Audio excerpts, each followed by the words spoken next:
Hey, Frank. Hey, Roger. Yeah, can I see you in my office for a minute? Sure. Hey, Stu, you wash these parts for me for a minute? Get to cut the flash. You got it, big guy. Yeah, have a seat. What's up, boss? Yeah, we're making some cutbacks. Oh, I know you're not talking about me. I mean, 15 years. I've got seniority, right? Hey, we're gonna have to let you go. I got kids, man. It is what it is. He's depressed in the dumps, victim of a falling economy. Got bumped off the assembly line and he feels like a chump.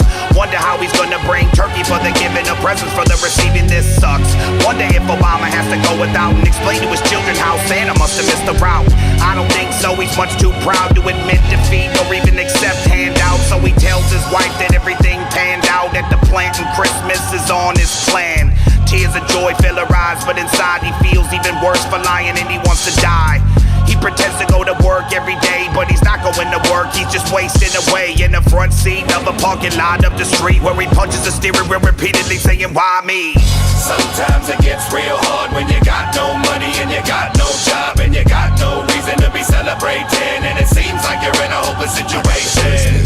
Sometimes it gets real hard when you got no money and you got no job and you got no reason to be celebrating, and it seems like you're in a hopeless situation. Got your headlights turned off, a radio too, with the garage door closed so we get all the fumes. Windows down so the exhaust gets through, and on the windshield, man, fucking Christmas, boo. This is my gift to the bitch that ruined it all.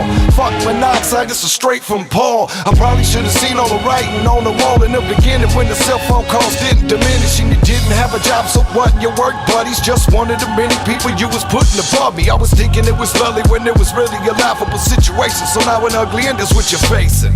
Case in point, in a minute you'll be dead, and in an hour after that all your family's coming in, and in an hour after that it's on the evening news that the Christmas blues was the reason I killed you.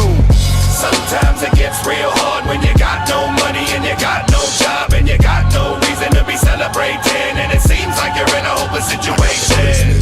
Sometimes it gets real hard when you got no money and you got no job and you got no reason to be celebrating, and it seems like you're in a hopeless situation. I don't give a fuck, I've been working up in here for 7 years. This motherfucker just fired me like I ain't nothing but a piece of shit. Charlie, you gotta calm down. There's a fucking loyalty issue here, baby. I gotta go in there and handle my business. It looks like he's got a fucking gun. I got something for all you motherfuckers. All you motherfuckers.